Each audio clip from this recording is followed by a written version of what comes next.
Hello and good morning, everyone, and welcome to Cye and Microsoft Virtual Training Day, which is going to cover very interesting topics. This is a little bit longer than usual webinar, as it is quite deep in its knowledge that we're going to share during this day. My name is Yochai Korem, and I'm happy to be the moderator for today. My role is VP Global Sales within Cye Security. And with us, very packed and interesting agenda that we're going to go through. Before I will go over the agenda, let me remind you through a few technical details which are relating to how to use this webinar. So first of all, the webinar is recorded, which means we're going to be able to share it later for those who are not able to attend 100% of it or would like to share some of the interesting content that we're going to have today with their colleagues and peers. Secondly, as we are all working from home, we might have some technical difficulties here and there, but bear with us. I'm sure we can get over all of them. And lastly, during the sessions, you are going to be muted, so you're not able to ask questions. For that, we have a special dialogue for questions that we're going to answer. So please, if you have any questions or think that you want to have further explanation during the sessions, and I'm sure there will be several topics that you like more information, please use the questions panel within your GoToWebinar tools and write the questions. And later in the last session or last part of the webinar, we're going to have questions and answer. And I will select the most relevant questions for the experts to actually be able to answer them. So please use that. And if you were not able to answer during the session itself, we will are able to bring you to answer back in an email later on. So with that, we are welcome to begin. Let me present the agenda to all of you. So we are going to start with an introduction and welcome by both leaders, Reuven Aronashvili, the CEO and founder of Cye Security, which is going to provide an interesting short presentation about who is Cye and a little bit about the hacking perspective. Followed by Carlo Mauceli, which is the Chief Technology Officer of Microsoft Italy, leading the team here and providing a very interesting security landscape based on Microsoft capabilities and knowledge in the market. Following that, we're going to cover three very interesting scenarios. Each scenario is going to be built with two layers. One is an attack layer. So this means how we're actually going to attack or to use different tools to present what hacker would be doing. The first scenario will be focusing on spear phishing, lure site, credential theft, and cloud abuse. Following that, we are going to present multiple tools and methods that are being used in order to prevent such attack from being successful, both detecting it and stopping it in different stages. Because this is quite a long day, we're going to have 5 minutes break between scenario 1 and scenario 2. This is a good time again to make a fresh cup of coffee. Scenario number 2 will be focusing on endpoint exploitation, abusing local admin accounts and lateral movements. And scenario number 3 is going to talk about how to attack a CRM service, SQL injection, and general application related attacks. Following that, we will have 15 minutes for questions and answers. And again, this is a place for you to write your questions, and we will handle them here in this session. And then we're going to have closing and exercise overview again by Carlo and Reuven Ruby in the last part, and there we will finish. To present the team, so we have a very experienced and senior team waiting for the moment. We will see on Cye side Ruby, the CEO, myself, Yochai, and Gil, who is going to demonstrate the different attacks or hacking techniques. On Microsoft side, we have Carlo, the CTO, and some very experienced specialist, Mara, Patrizio, Antonio, Simon, Giuseppe, and Donato, which are going to cover the different tasks or different tools when we're regarding to the defensive side within Microsoft portfolio. So without further ado, I would like to pass the stage and begin with the welcome introduction to Reuven Aronashvili, the CEO and founder in Cye. Reuven, I'm passing the presenter capability to you, and please lead the way with the introduction. Thank you very much, Cye. Hope you are able to hear me okay.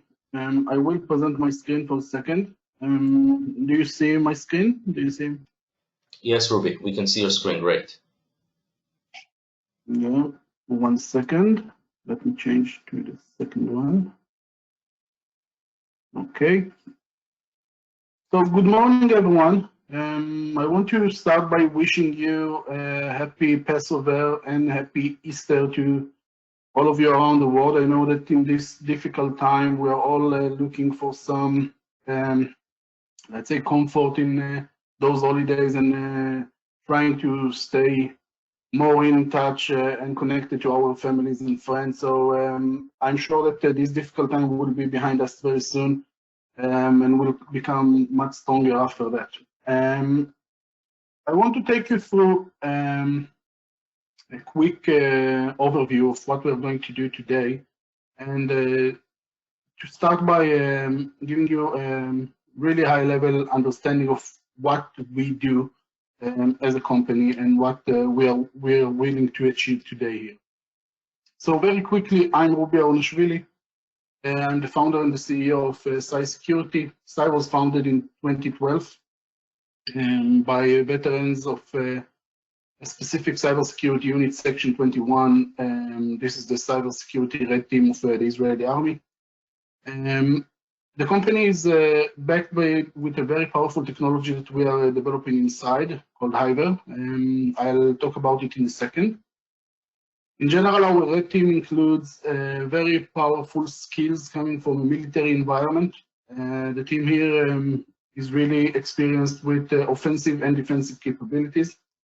Gil will take us later through some of those capabilities just to demonstrate what can be done and what we need to be careful from.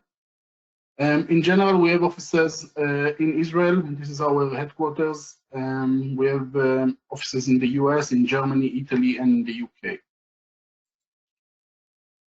When we come to plan this specific webinar, we actually started to analyze trends, threats, capabilities that are out there, trying to come up to a short list of what are the most common capabilities that we see for offensive players out there.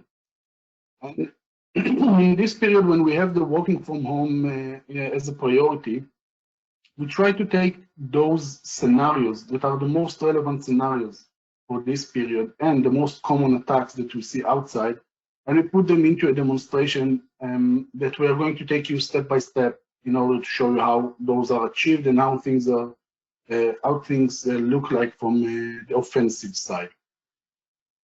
While doing this specific research, we've identified several parameters that are very interesting to understand. First, we see that around 94% of our attacks, what we do when we come to organizations in order to assess their capabilities, of course, we do offense only for defense as part of a pen test or red team exercise. We see that 94% of our activities are not actually identified. More than that, we see that 50% of the attacks that we use can be easily blocked, and you see during the day how some things that are considered to be maybe very complex or more complicated than expected can be fixed very easily. We see that the supply chain also is something that actually has an impact on the cybersecurity capabilities of an organization. And sometimes, even if you are a very good organization or very mature organization from cybersecurity standpoint, your supply chain can be an obstacle. And those are things that we'll take into consideration as well. In general, the journey that we are going to take you through today will start with an assessment part, you see how the offensive side is thinking, how we are taking into consideration and into our advantage the things that are out there, starting from exposed interfaces, open ports, every kind of service that you have out there, including the supply chain of services that you consume. Then we'll talk about how to prioritize and remediate those specific vulnerabilities that were identified. And in the end of the cycle, that brings to a cybersecurity improvement in your organization, while being able to identify in a timely manner potential incidents. In general, the platform that we built inside is a platform that's supposed to cover the needs of a CISO more or less end-to-end, starting from continuous cybersecurity assessment, including continuous penetration testing, red teaming, vulnerability assessment, and actually getting very clear visibility into the organizational risk end-to-end.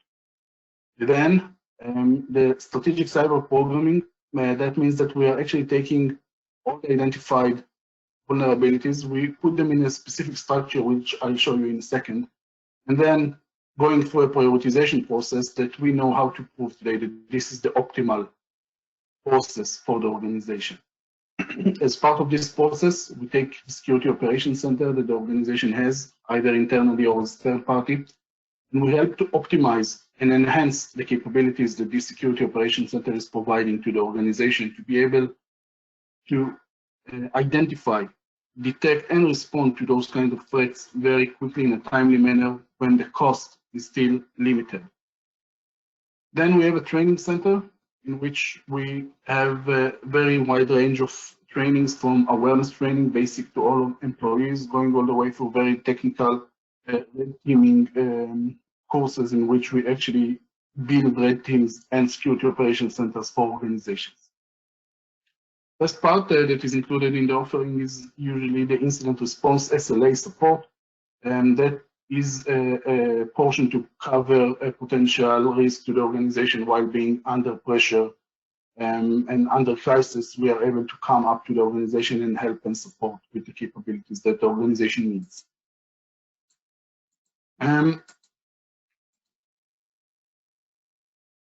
If we take one step deeper to what we are going to see today, when we come to map the organizational risk or threats that we see, we're actually breaking the organization into decision-making trees, in which at every point we are able to decide what is the next step that we want to do. We are going to demonstrate some of those capabilities today. Just to provide a quick glance on how things are built when we are doing this kind of an assessment. So on the left side of the screen, what you can see, those are the potential threat sources. When we come to an organization, we are trying to mimic, to impersonate different starting points, starting from internet attacker, on-site attacker with physical access, org employee, third party, it can be organized crime, nation, whatever threat source is relevant in this case. On the right side of the screen, what you see, those are the business critical assets. And then our mission in those exercises, as Gil is going also to demonstrate in a few minutes, is really to find the route from the left side to the right side. And once we are creating this kind of graph, we are getting into a situation that we have a mathematical model, graph theory in this case, that we are able to analyze in order to make some conclusions. In order to do that, we are adding a very interesting data layer into this specific graph. And in this case, this is the likelihood, what you see on the screen now, this is the likelihood for exploitation per vulnerability. In simple words, we are actually monitoring and specifically sampling a very unique group of white-hat cybersecurity experts. We are actually measuring on a continuous basis how many of them are actually using those capabilities that you see, for example, authentication bypass, file upload, endpoint protection bypass, and so on a regular basis. Based on that, we conclude what is the likelihood to exploit this vulnerability when we know the vulnerability is there because we've identified it. And based on this risk matrix, we are able to answer questions like, for example, what is the most probable route or what is the most probable attack scenario against my organization? And we are able to do that based on statistical analysis and specific extrapolation of data when we take into consideration the specific risk or statistical risk that we saw before. Once we are able to identify that, we are able to come up with a very clear understanding of what now needs to be done in order to mitigate this specific risk to the most probable route or attack route against the organization. This way, we are able to identify the most cost-effective route or edge to be mitigated, and then continue to the next one and next one and next one. Using this process, we are able to optimize the cybersecurity investment and planning in the organization. Usually, we save a lot of percentage, let's say, in organizations from their cybersecurity budget, making the budget much more, let's say, optimized. In these days, this is something that is quite crucial. And more than that, we keep increasing the cybersecurity maturity level of the organization while setting specific targets where the organization needs to be, and then taking the organization through a journey of continuous improvement while optimizing the cybersecurity investment and increasing the maturity level of the organization to be much more resilient against those cybersecurity attacks that we are going to see. So I'll stop at this point, and I'll pass the ball back to you, Yochai, and we'll come back to summarize the things after we'll see the specific demos, live hacking demos. And I wish you a very great day and enjoy the session. It's going to be a very interesting one. Thank you. Thank you very much, Ruby. I'll pass the stick to Carlo, CTO of Microsoft Italy, to be able to present his opening remarks.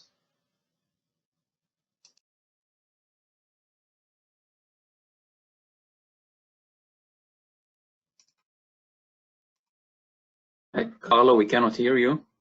Okay, I opened the microphone. Carlo, you can go ahead.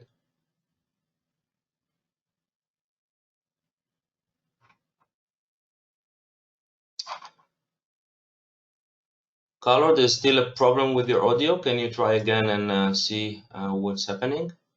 We cannot hear you.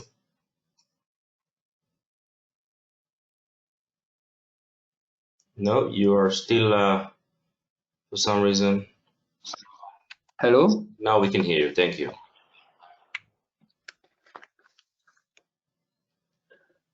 It's okay now? Try again. Okay. It's Yes, okay now? Good. Okay, thank you. Hi, everybody. It's a pleasure to stay here with you and with my guys and our partner, Cye. And I wish to present you a scenario that not so often many people think about, because we are used to think to cyber in terms of information technology, but it's important to go on and consider what's happening in the society 4.0. Many people say that security represents the new challenge of our century. I think that it's not so, because security should be a journey, only a journey, and the society right now is living a very tough, problematic threat, and it's due to cyber attacks. And this is what's happening in terms of the business model that I think it's completely crazy right now, and what we are living during these tough days and months is demonstrating us. Our business model is based on a very strong race that has done an incredible increase in the industry production due to the general trends based on automation, computerization, virtualization, and so on. But nobody is thinking to the security. And as well, in the ecosystem, in the ecological system, in the landscape scenario where we live. At the same time, in the information technology area, we are suffering the same thing. There is no enough security, and so we are open to all the cyber threats and the cyber attacks that we are living. This has been demonstrated also in the last World Economic Forum that has been taken during the January month in Davos. And as you can see in this slide, now cyber threat is representing one of the most important threats in the world. If you look at this slide, it's very clear from my mind, because we can consider the cyber attacks and the cyber threat most critical than, for example, terroristic attacks or food crisis or unemployment, because in an opposite way, when you think about cyber terrorism or terroristic attack, this event has a start and has an end, and the timeline is very defined. You can define the timeline during which this event happens. But if you think about a cyber attack, you cannot do so. You don't know when it started and more or less when it will finish.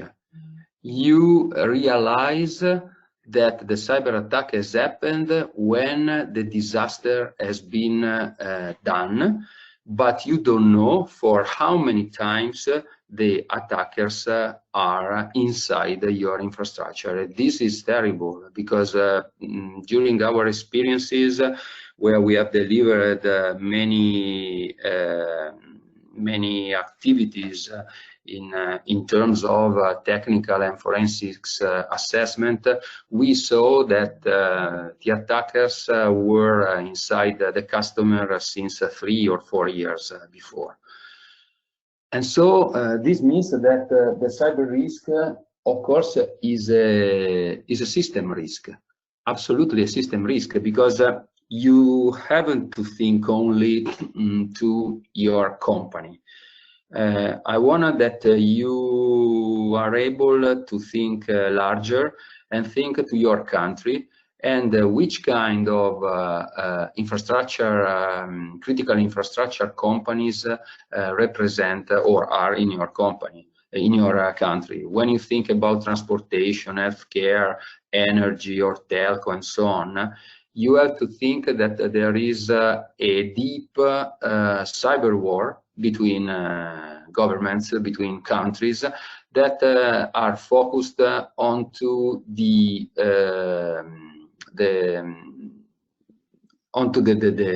goal to destroy one of these critical infrastructure. Think for a moment to what can happen if right now, in this specific moment, there should be a strong attack to the healthcare system of a country. There will be a lot of deaths. And so this means that you need to understand that cyber risk is the basis to understand which are the risks and, of course, the investment that the company should do inside for facing on this phenomenon. Cyber risk is a particular risk because it's able to amplify its negative potential. Its functioning, the functioning of critical infrastructure, as said, are digitalized, so the risk is very high. There is also the interdependency of the critical infrastructure. If you point one of these nodes, all the other nodes will suffer as well. And again, increases the risk that damage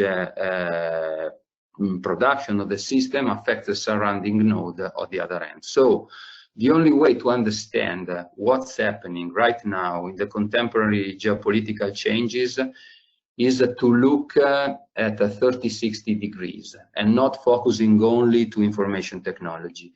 You need to know about telecommunication. Right now there is the war of 5G, for example, and what's happening in the ecological field, what's happening in globalization and demographic areas. And there is no other way to offer an overall picture of what's happening.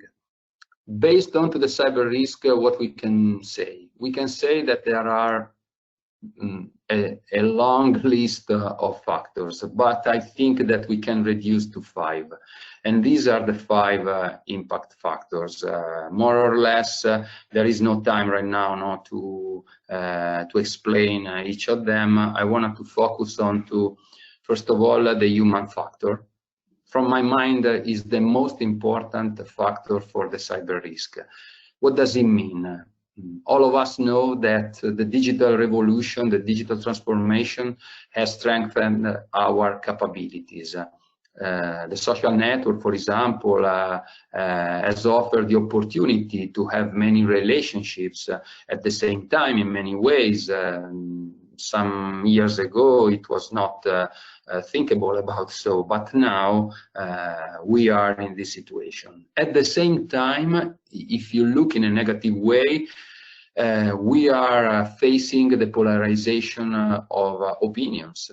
There are a lot of fake news, a lot of trolls, a lot of haters that influence our social activities, our, let me say, way of thinking. And this is, and all these situations are able to create a context for destroying consensus, of course, but not able to build it in a positive way. The result is that nobody cannot say, I'm sure, I'm secure. All of us are extremely vulnerable to social engineering, to phishing, which is confident to the most channel when triggering even complex attacks.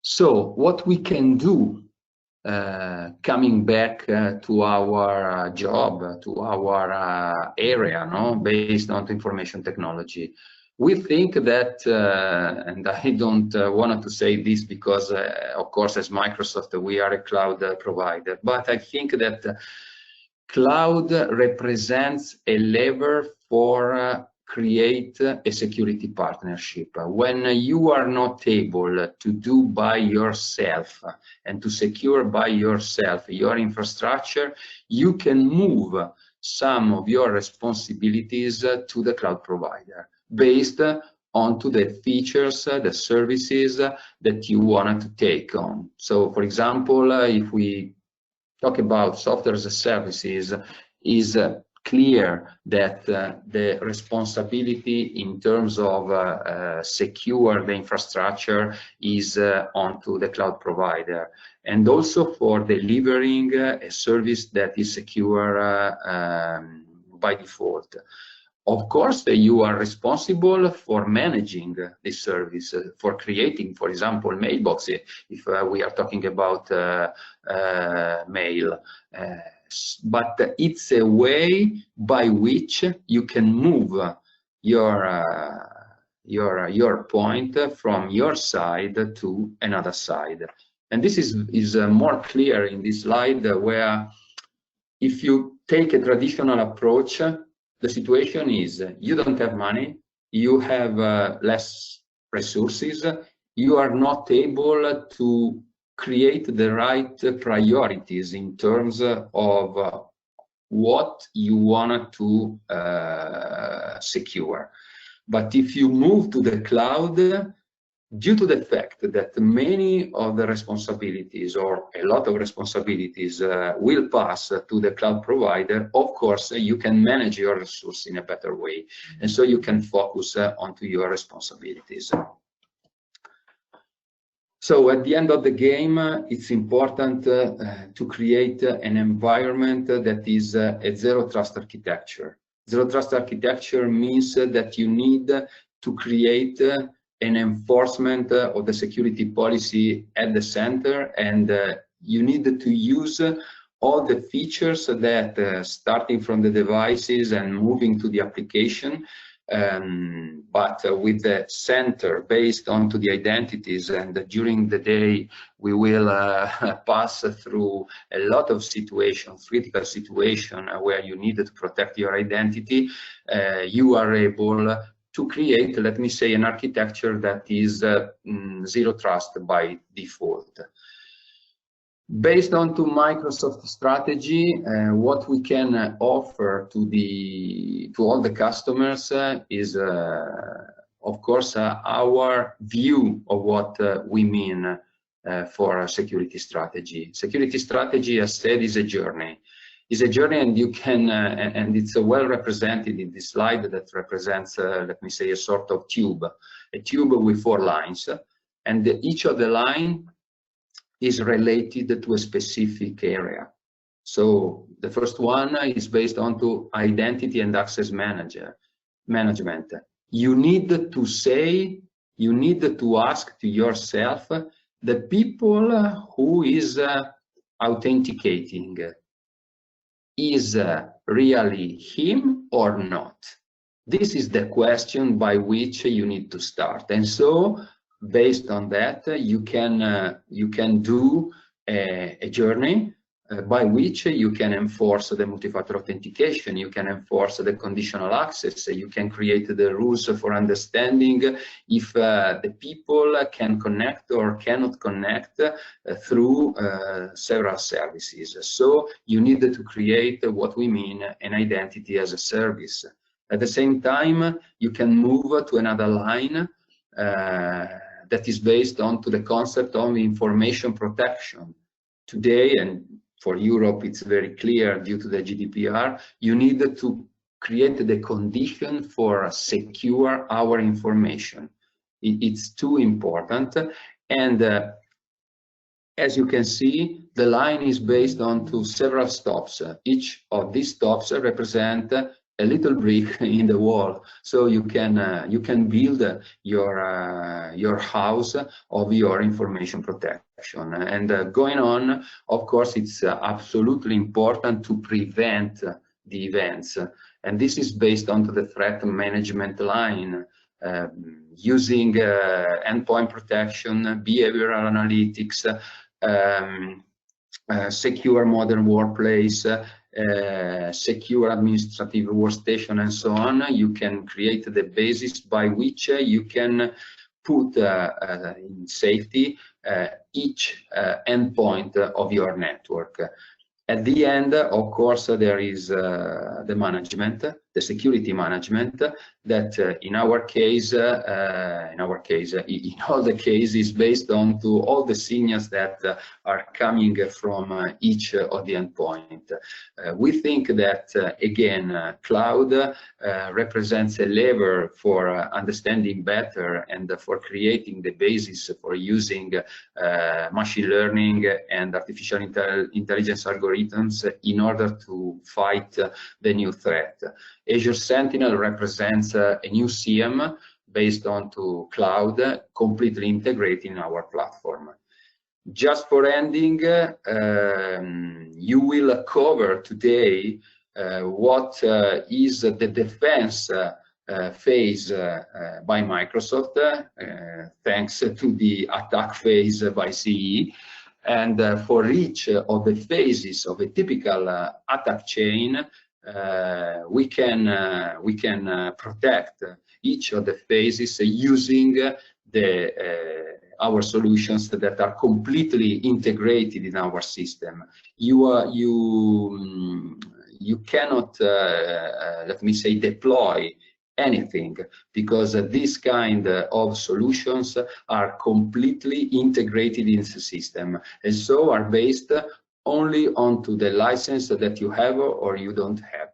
This is a plus, because the integration is the very strong lever for better managing the entire infrastructure and for simplifying it.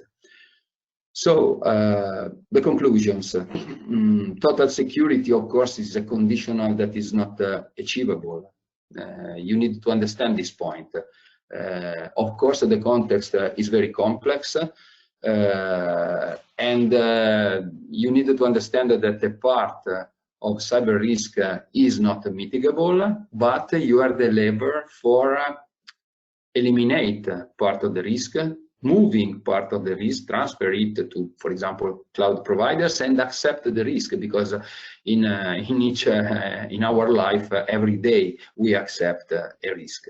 And so this is, of course, the basis by which we need to create, let me say, a political roadmap all around the world. Now there is no rules in the cyberspace. That's the problem.